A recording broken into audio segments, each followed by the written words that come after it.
salita ng Diyos. Sabi natin, anong salita ng Diyos? Ang salita ng Diyos ay may buhay. Totoo? Is it true? Sabi natin sa John 1:1, di ba? God is, in the beginning was the Word, and the Word was God. And He was life, di ba? Sabi natin. At sa Kanya ang buhay. Ibig sabihin, ang salita ng Diyos ay buhay. If the Word of God has no life, ibig sabihin, kamatayan yun. So, sabi niya, let the earth bring forth grass, the herb yielding seed, and the fruit yielding seed in itself upon the earth, and it was so. So, nung nagsalita ang Diyos ng Kanyang salita, at tinamaan yung seed na nandun na sa earth, totoo po ba? Na yung seed nandun na sa earth, nung Kanya ginawa. Ibig sabihin, andun na yung seed, naghahanap na lang ng salita. Ibig sabihin yung seed, hindi gagalaw yan at hindi magsisimulang gumalaw yan, not unless natamaan siya ng salita. Nung nag-infuse at nag-merge yung salita at yung seed, lumabas ang buhay. So, and God said, let the earth bring forth grass, the herb yielding seed and fruit. And the earth brought forth grass and herb yielding seed after his kind, and the tree yielding fruit whose seed is in itself after his kind, and God saw that it was good. Hallelujah. Pero pong carrier, ang bawat isa ng seed.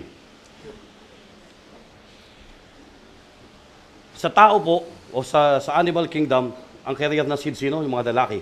Hindi po ba? Pagdating po sa earth, ang carrier ng seed yung lupa. Nakikita niyo po ba? Pagdating sa individual na mga mananampalataya, ang carrier ng seed. Sino? Yung ating mga lupa. Nakukuha niyo po ba? Inilagay ang seed sa lupa ninyo. Inilagay, bago pa kayong mailalang dito, yung seed inilagay sa mga lupa ninyo. Nag-aantay lang yan ng salita para bumukal, para mabuhay. Okay, so, nung yung salita ng Diyos ay inilagay, ay naghahanap ng seed yung salita. At yung seed naghahanap din ng salita para magbit silang dalawa. Para merong buhay na lumabas. Kailangan din may paglagyan ng seed. At ang nature ng Diyos ngayon, inilagay niya ngayon napunta ngayon sa isang kingdom na tinatawag nating animal kingdom. Kingdom din ng Diyos yun. Ang bawat isang kingdom na mapag-aaralan, na pinag-aralan ninyo, ay kingdom lahat ng Diyos. Pagdating sa kingdom ng mga hayop, it is the same way at process na ginagawa ng Panginoon. Ang pagkakaiba nila, kapag sila dumating na sa time, sa perfect season, that's the only time na kailangan nilang mag-mate. Totoo po ba, nakikita niyo po ba yung sinasabi ko? So, hindi araw-araw mating season sa kanila. Ibig sabihin, meron lang kapanahonan na kailangan silang mag-reproduce ng sarili. Bakit nila ginagawa yun? Dahil merong salita ang Diyos sa Genesis 1 na kailangan nilang mag-reproduce by its own.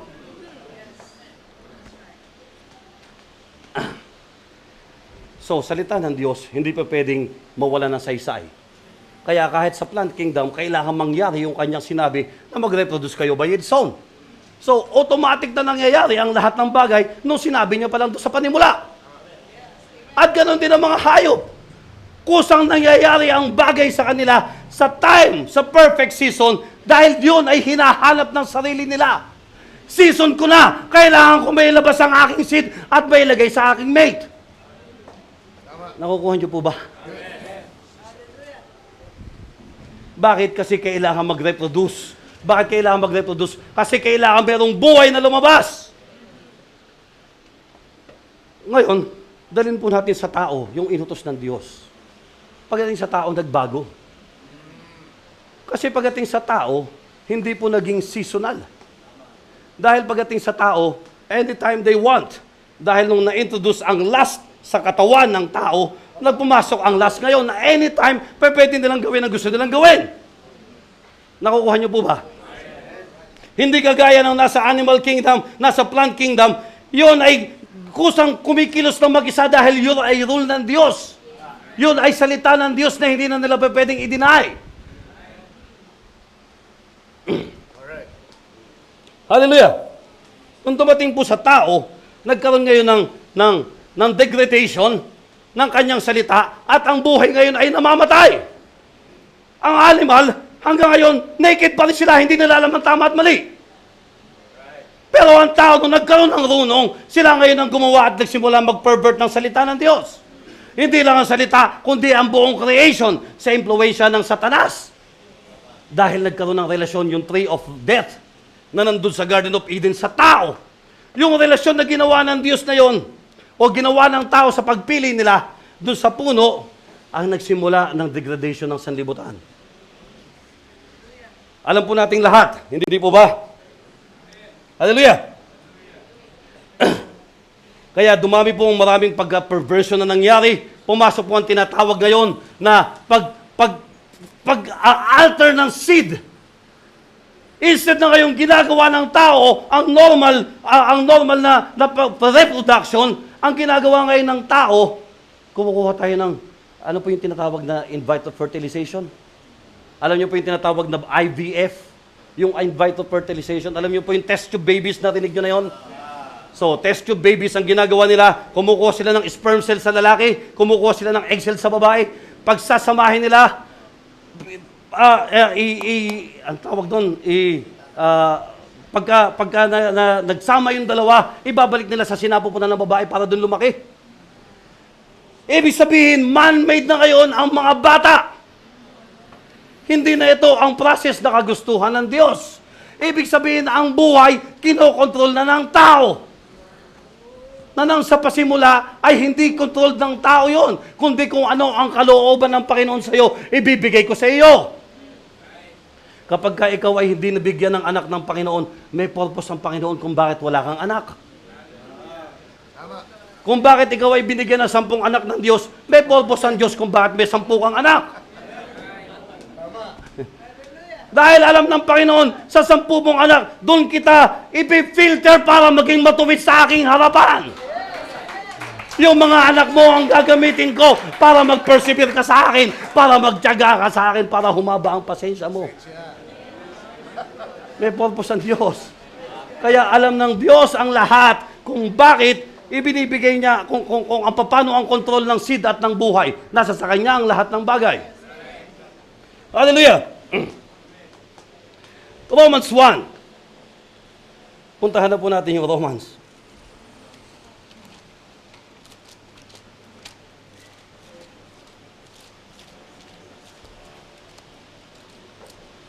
Simulan po natin sa 19.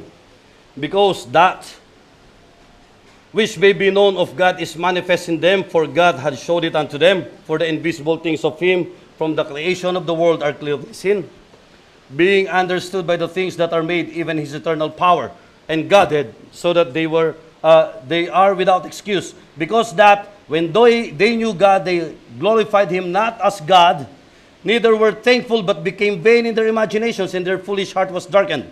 Professing themselves to be wise, they became fools, and changed the glory of the incorruptible God into an image made like to a corruptible man, and to birds and four-footed beasts and creeping things. Nakita niyo po kung paano ang tao ay binabago kung ang pagsamba sa Diyos. Nabago ng lahat dahil sa ginawa ng Panginoon na relasyon dun sa loob ng Garden of Eden. Balikan natin yung relasyon. So, nung inilagay ng Panginoon yung tree of life at tree of death na nandun, ang sabi ng Panginoon, may purpose ang lahat ng bagay ng yan. Okay? Ang purpose na inilagay ko dyan, kasi meron akong mga pinipili lang. Doon po sa mga hindi pa nakakaalam, ang Diyos ay merong pinipiling lahi. Merong pinipiling mga binhi. Merong pinipiling mga tao. Hindi po lahat ng tao ay pinili niya para po sa mga bago. So, yung purpose niya na inilagay doon, purpose ng Panginoon na ang tao ay talagang mahulog. Kung nag-agree po ba kayo? Purpose ng Panginoon na ang tao ay mahulog kasi meron siyang gustong palabasin kung bakit nangyari ang bagay na iyon. Hallelujah! So, nag-change ang nature ng tao. Ang mga hayop hindi, ang mga halaman hindi. Pero ang tao, nagbago ang nature niya na hindi kagaya ng gusto ng Diyos. Balikan po ulit natin itong Romans na to. Kasi ito po ang sitwasyon natin ngayon. Balikan po natin ulit yung Genesis 1. Pasensya po kayo sa haba ng mensahe. Kayo po ba'y napapagod na? Magtyaga lang po kayo. Kayo po ba'y napapagod na? No! Kayo po ba'y napapagod na?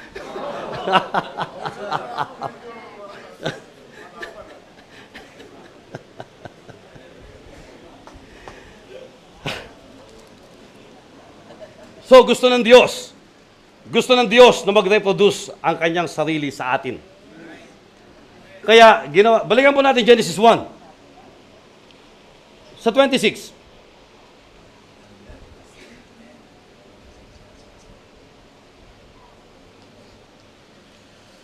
And God said, let us make man in our image, after our likeness, and let them have dominion over the fish of the sea, and over the fowl of the air, and over the cattle, and over all the earth, and over every creeping thing that creepeth upon the earth.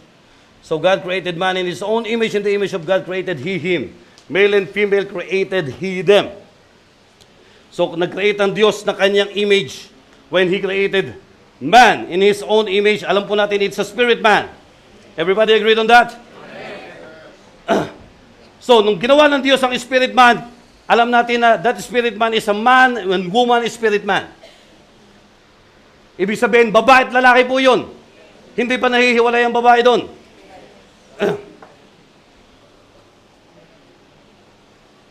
Nung hindi pa nahihiwalay ang babae doon, alam ng Panginoon yung sitwasyon na yon kasi alam niya kung ano ang kanyang nararamdaman. So, kung ano man ang nararamdaman noon, nararamdaman ng Diyos kasi pareha sila ng nature. Nakukuha niyo po ba yung sinasabi ko? Hanggang dumating ang isang pagkakataon, Genesis 2. 18. Sabi niya sa atin dito, and the Lord God said, it is not good that the man should be alone. Hindi mabuti na ang lalaki ay nag-iisa. It is not good for man to be alone. I will make him an helpmeet for him. So, kailangan niyang gumawa ng kasama para kanyang makatulong, helpmeet. Ibig sabihin, alam ng Diyos, bakit kailangan malaman ng Diyos at tulungan niya kung sakasakali na sufficient na ang Diyos. Sufficient na yung tao na yun na mag-isa, na kagaya niya. Bakit kailangan sabihin ng Panginoon, hindi tama na ang tao ay nag-iisa, ang lalaki ay nag-iisa. Bakit? Gusto lang po natin ipaalam na yung sitwasyon ng tao ng time na yon, nararamdaman ng Diyos kasi siya ay nag-iisa. So, nung sinabi ng Panginoon, dahil sa kalungkutan na kanya nararamdaman, kailangan itong taong to, alam ko nararamdaman niya ang lungkot kasi alam ko yun. Dahil ako ay nag-iisa, kailangan ko siyang gawin ng helpmeet. Nakukuha niyo po ba? So, gumawa siya ng helpmeet. Sabi niya, itong helpmeet na to ngayon, ay kailangan niyang maging sisidla ng kanyang seed. Kasi ang sabi ng Panginoon, they have to reproduce on their own and after its kind. At ang kind niya ay ang kanyang sarili. So, kumuha siya ng kanyang kind, which is part of Adam himself. Inilabas niya para ang reproduction nila ay sa kanilang dalawa. Para sila ay magkaroon ng reproduction, kailangan yung seed ay mailagay doon sa kanyang asawa, which is his helpmeet. Para magkaroon ng buhay. Para ang life ay magpatuloy. Nakikita niyo po ba? Ang pagpapatuloy ng buhay. So, there must be an accuracy in that word na salita ng Diyos para ang buhay ay magpatuloy. Nung nag-command siya sa animals, kailangan ang accuracy ng salita ng Diyos na magpatuloy ang process ng reproduction ng mga hayop.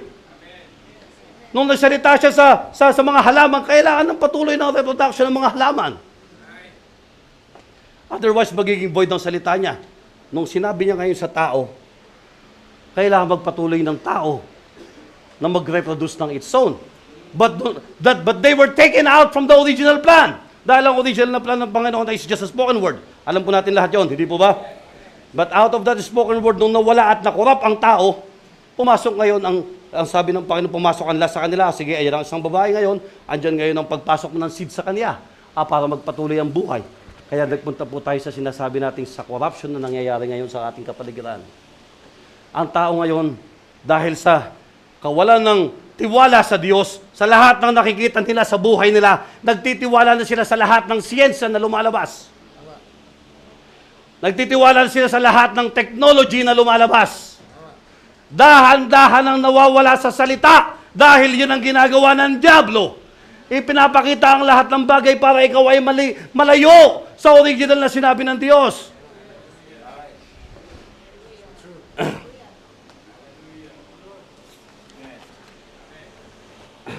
nung nagsalita ang Panginoon ng kanyang expression dahil sa alam niya ang kailangan mangyari. Sabi ng Panginoon, kung siya kailangan niya ng helpmeet, sa tingin niyo ako hindi ko kailangan ng helpmeet? Kaya ang ginawa ng Panginoon, kung sakaling si Adan ay nagkaroon ng bride, ala naman si Adan lang ang gawan ko. Kung siya ay nalulungkot, ako ay nalulungkot din. Kung si Adan ay kailangan ng katulong, kailangan ko rin ng katulong. Kung si Adan ay kailangan may paglagyan ng kanyang binhi, meron din akong kailangan paglagyan ng aking binhi. Kaya hindi sufficient na si Adan lang magkaroon ng bride. Gagawa din ako ng sarili kong bride. At ilalabas ko din ang aking bride. At yung bride ko ngayon ay kailangan ko rin lagyan ng binhi para ang buhay ay magpatuloy. Para ang life ay magpatuloy. At yung binhi ngayon, ilalagay ko ngayon sa aking mga asawa. At pag nailagay ko sa aking asawa, dito kong papapatunayan sa kanila ang accuracy ng aking salita. Yung accuracy ngayon ng kanyang salita at ng kanyang buhay, hanggat kayo ay nananatili sa kanyang salita, kayo ay hindi mawawalay sa buhay na iyon. Kaya ginagamit ng Panginoon ang bawat isa sa inyo dahil pinagkakatiwalaan niya kayo na magkakaroon ng panibago at i-replicate ang buhay at i-reproduce ang buhay. At napakahirap mong i-reproduce ang buhay na yun sa panahon ngayon. Dahil pinapatay ng siyensya ang mga womb ng bawat isa. Ang womb natin, ang ating mga kaisipan, pinipilit tanggalin ng dyablo ang lahat ng makadiyos na bagay. At ipasok ang siyensya sa atin, ipasok ang technology sa atin. Kaya nagiging busy na po tayo sa lahat ng ating pagkukutkot. Nagiging busy na po tayo sa lahat ng ating pag-swipe. Nagiging busy na po tayo sa lahat ng ating pakikinig at panonood sa YouTube. Nagiging busy na po tayo sa ating pagpe-Facebook na sinasabi ni Brother Bill. Nabibusy na po instead na sa Panginoon natin ito ng lahat ng bagay, nawawala na kasi nang ginagawa ng dyablo. Yung accuracy ng salita ng Diyos, nawawala na sa bawat isa. Hindi niyo po ba nakikita yung panahon? Hindi niyo po ba nakikita kung paano ang pagdalayo ng kaaway sa ating kaisipan sa pamamagitan ng mga hawak niyong gadget?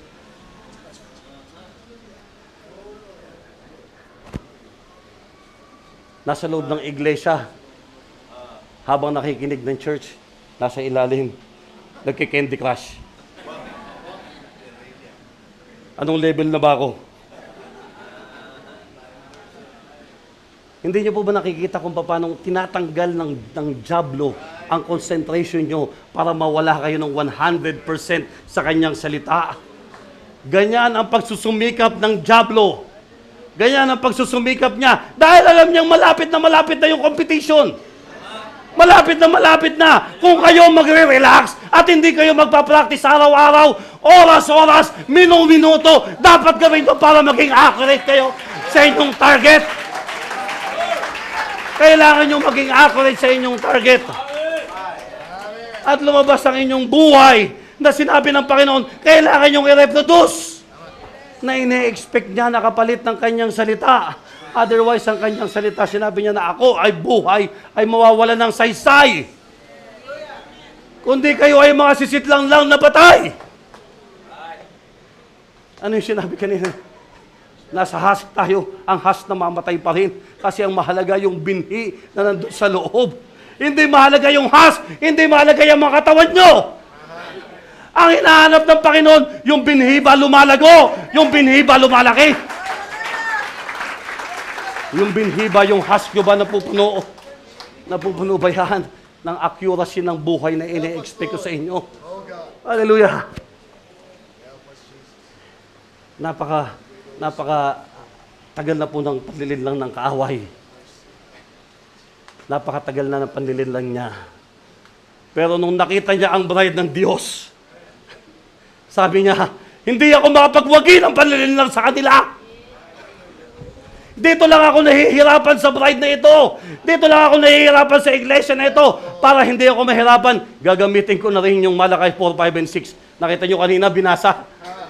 Ginagamit na ng sanlibutan. kung anong ibinigay sa atin ng ating propeta.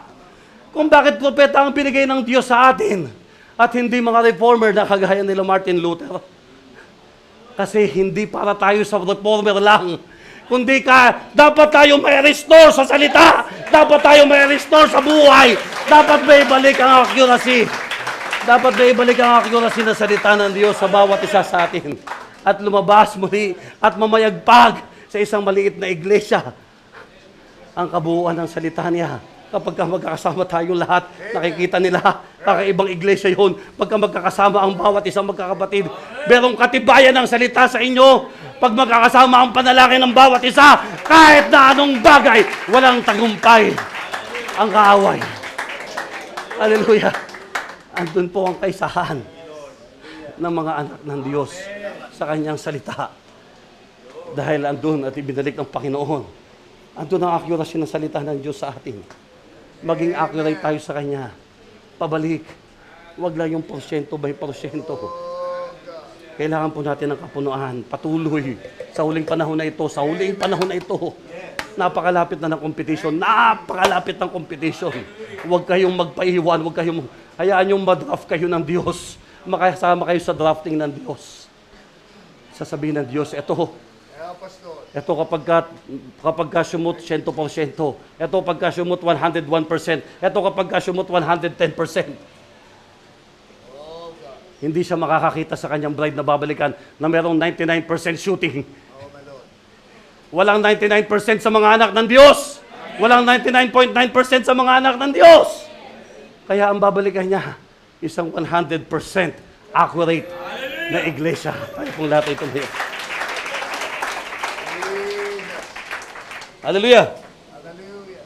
Thank you, Father, for your love. Thank you, Lord. Thank you, Lord. Oh, yes, Lord. Hallelujah! Thank you, Jesus. Help us, Lord. Hallelujah! Ang pagsasama ng Panginoon, kailangan niyang mailagay ang binhi sa bawat isa. Accuracy ng kanyang salita na mag-reproduce ng kanyang buhay. Siya ang buhay. Siya ang pinagalingan ng buhay. At mababali ay wala ang kanyang buhay kung sakaling pababayaan natin ito. Hallelujah. Kantahin natin sa simula ang What God Hath Joined Together. Hallelujah. Good life, Lord. Yes, Lord. Thank you. Thank Hallelujah. you. We love you, Jesus. We honor you, Lord God. We love you. Hallelujah. Maraming salamat po, Panginoon. Hallelujah. There was Adam in Gets hidden, and yet all alone, aching for some fellowship with a with a kind of his own. then he saw Her is bride, the one who came from his side. Bone of my bone, flesh of my flesh, he cried. My God, I join together. Hallelujah, Lord.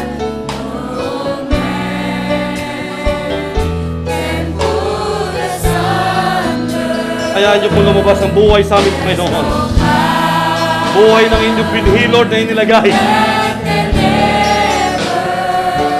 Separate us from His love. Calvary brought a union, the blood in the bride, Spirit of His Spirit and life of His life.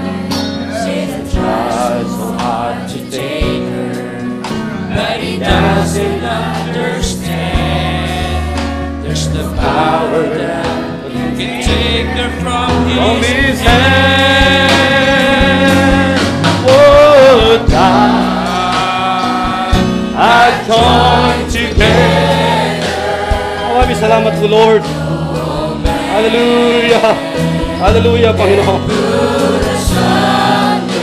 Sa pagtitipan niyo sa amin, Panginoon, sa inyong sarili. Maraming salamat po, Panginoon, sa inyong pagpili. Lord, ng mga nobya sa huling kapanahon ito. Panginoon, kung hindi nangyari ang inyong pagpili, saan nyo kami masusumpungan, O Lord? Saan nyo kami masusumpungan, Panginoon? Maraming salamat po, Panginoon. Hayaan nyo, Lord, ang inyong mga binhi na inilagay sa bawat isa ay hindi namin mababayaan. Hindi namin mababayaan, Panginoon. At hindi magkaroon ng walang kabuluhan sa amin. Bagkus, Lord, buhayin niyo po, Panginoon, ang bawat isang ito. Accurately, na lumabas ang inyong buhay. Patuloy, Panginoon. Patuloy, Panginoon, ang maglingkod ng bawat isa sa inyong harapan.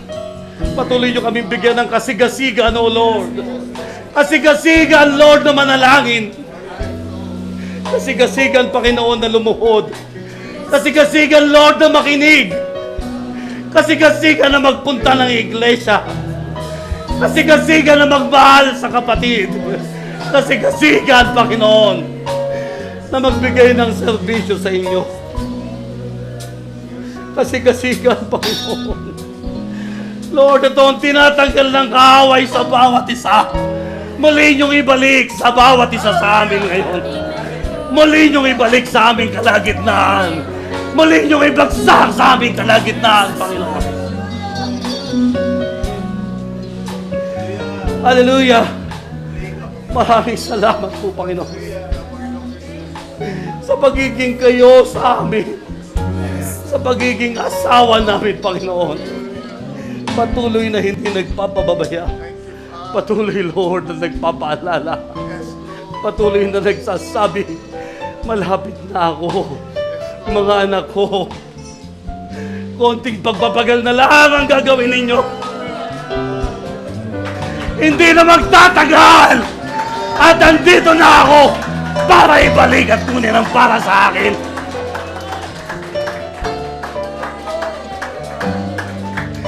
Sasabihin nyo sa mundo, iiwan na kita, mundo. Iiwan na kita sa libutan. Hindi kita kailangan sa buhay ko. Pagkakataon kong ibalik. Pagkakataon kong ibigay ang lahat ng akin sa Panginoon. Pagkakataon kong ibigay at ito ng aking sarili. Sarili sa Kanya lamang. Pagkakataon, Panginoon, ang bawat isa sa amin.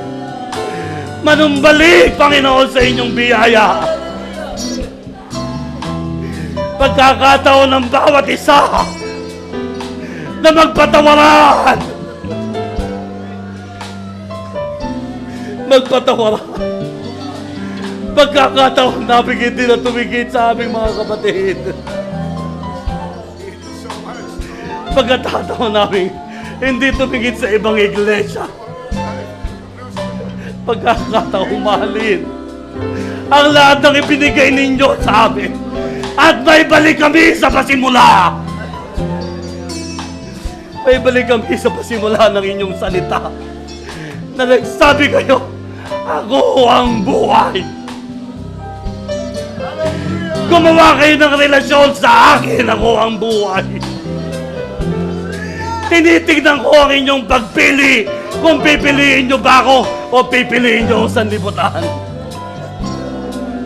Kaya iniligay ng Panginoon ang isang klase ng puno sa loob dahil tinitignan niya ang desisyon ninyo.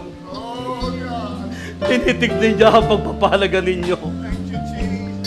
Kung gaano kayo ka-accurate hahawak sa kanyang salita. Sa kahit na anong bagay na mangyari. Titigin pa rin ba kayo sa akin? Sa akin pa rin ba kayo magtitiwala? Sa lahat ng bagay na pinagdadaanan ninyo. Sa lahat ng kahirapan. Sa lahat ng kawalan. Sa lahat ng kasakitan. Sa akin pa rin ba kayo magtitiwala? Sinasabi ng Panginoon, ako lang ang pwede niyong takbuhan. Ako lang ang ama ninyo na mag-aalalay sa inyo. Ako lamang ang titingin sa inyo. Hindi kaya ibigay ng sanlibutan ang kaya kong ibigay sa inyo.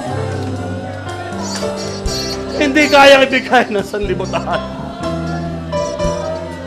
ang lahat ng tinatamasa niyong pagpapala. Pribilehyo na makilala niyo ang Diyos. Privilege na maibalik kayo sa salita ng Diyos. Hallelujah! Kayo lamang po, Panginoon, ang aming Diyos. Maraming salamat po, Panginoon. Maraming salamat po sa pagpili. Hallelujah! Hallelujah! Hallelujah, Lord! Hallelujah, Father! Hallelujah, Lord! Hallelujah, Father! Maraming salamat po sa accuracy ng inyong salita. Maraming salamat po, Lord. Let's sing above all. Let's sing above all. Hallelujah. Hallelujah.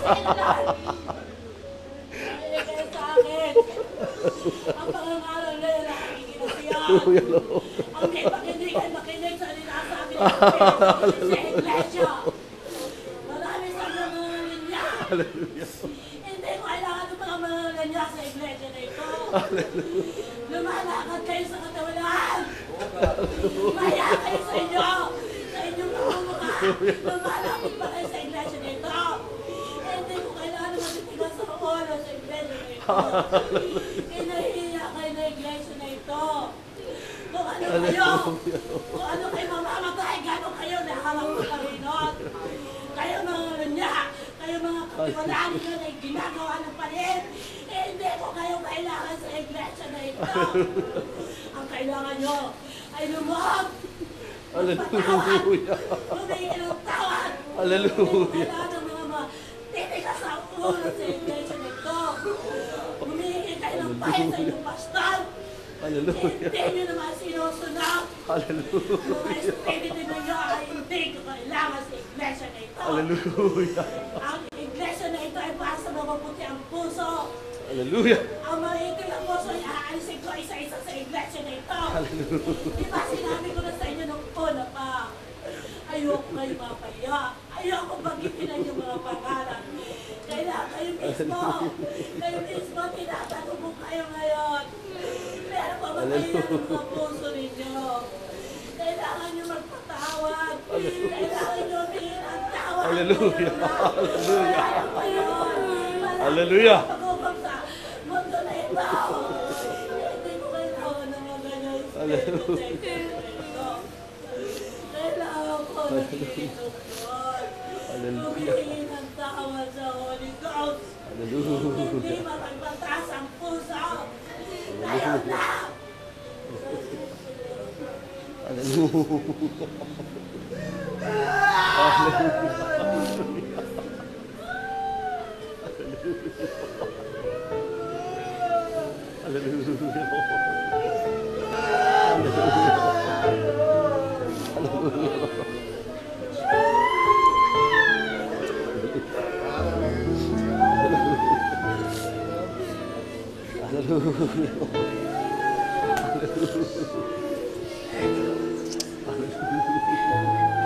Let's humble ourselves before the presence of the Lord.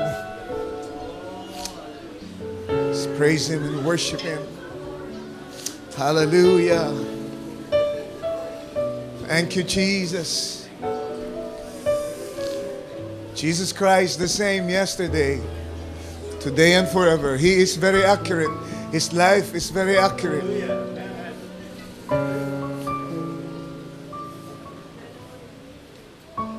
Ang katangian niya hindi nagbabago. Saan man mailagay ang kanyang salita, salitang yun ay magkakaroon ng isang manifestasyon. That's why Brother Branham said, the Word will always cause you to overcome wherever and whenever. Saan man, ano man ang sitwasyon. Because His Word is very accurate. Salamat sa pagpapaalala. Kung sa buhay nyo ngayon, alam nyo na hindi na kayo tulad nung dati, huwag kayong papayag because the word is accurate, hindi siya nagbabago. Kung may nagbago sa katangian nyo, that's not the word. The word never changes his characteristics. Nakita natin ang kahalagahan ng ating parte. It's a relationship. It's a two-way relationship. Binuksan niya na ang bukal. Umaagos na ang kanyang walang hanggang pagpapala. Huwag naman hintayin pa natin ang Diyos na tayo kalad-karin at haltakin tayo at itapat yung ating sisidlan doon sa agos. Meron tayong responsibilidad. Tayo na ang maglagay ng ating sarili sa tapat ng agos na yun. At muli tayong magpapuno. Palagi natin pinag-uusapan yung stature of a perfect man. Amen, di nyo ba naalala? Amen, yung scripture na ginamit, add to your faith, virtue, add to your virtue. So on and so forth. Hallelujah. Ano yun? Meron tayong dapat gawin. Hindi ang Diyos ang mag-a-add. Sabi niya, you add to your faith, virtue. Lahat ng yan available na, binigay niya na lahat yan. Pero kailangan yung kanyang pattern ay maging consistent din, maging accurate din. Amen, kayo yung kanyang kapartner, kayo yung, amen, tinitingnan niya, amen, na maglalagay sa posisyon sa inyong sarili para madagdagan ang inyong pananampalataya ng virtue and then knowledge and then temperance, then patience, so on and so forth. Amen, meron tayong dapat gawin. Napakaganda ng scripture before we pray. I just feel led of the Lord. Amen, nabasahin ito. It's an old scripture. At minsan ginagamit din ng mga tao sa labas, mga denominational people, but this is very true. Amen. Para sa ating narinig na mensahe ngayong umaga, very appropriate. Nasabi niya, if my people, are you His people today, which are called by my name, shall humble themselves. You are already His people. You are already called by His name.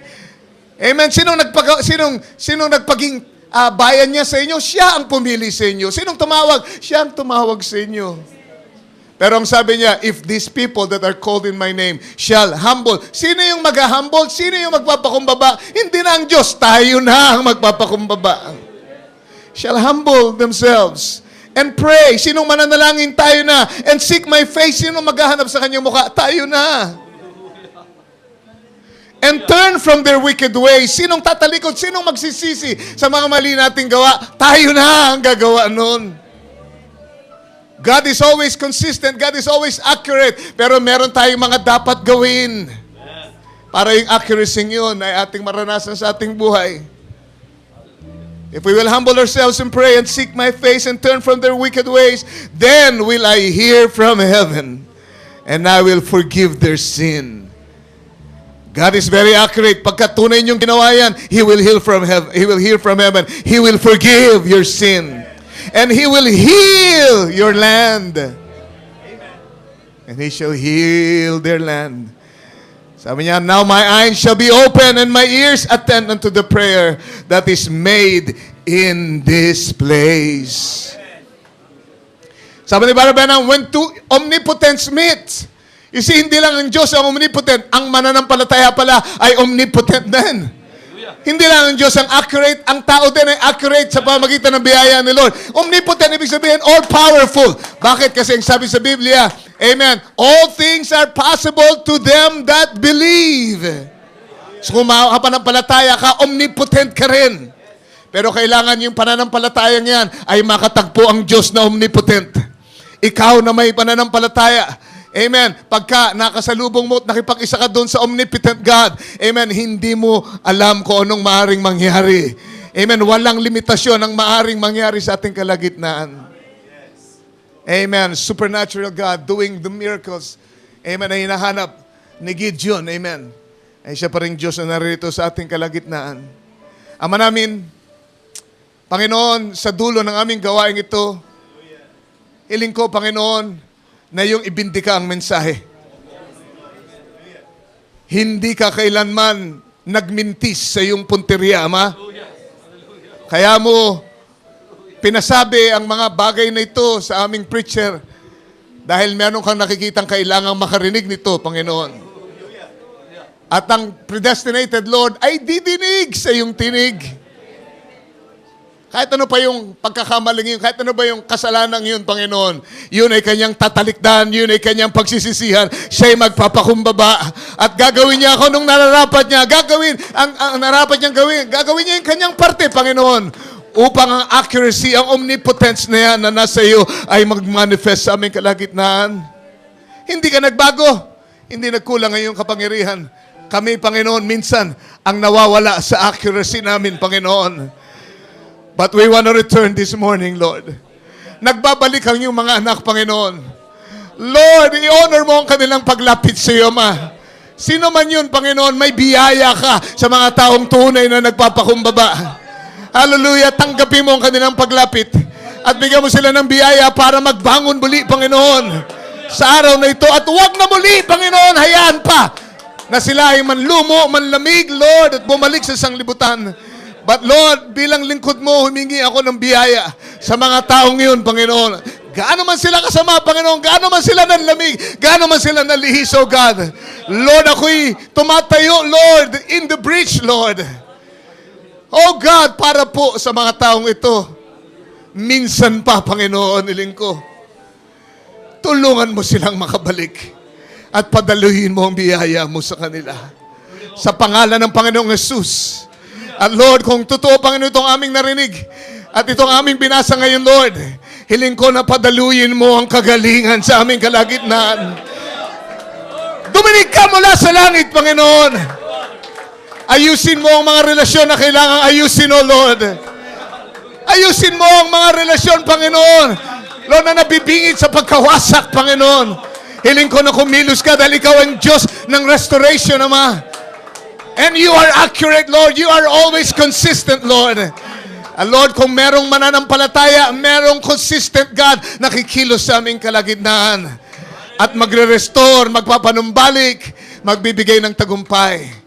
Oh God, I rebuke every spirit, Lord, that is contrary to your word this morning. Sino man yun, Panginoon, ano man yun, Panginoon.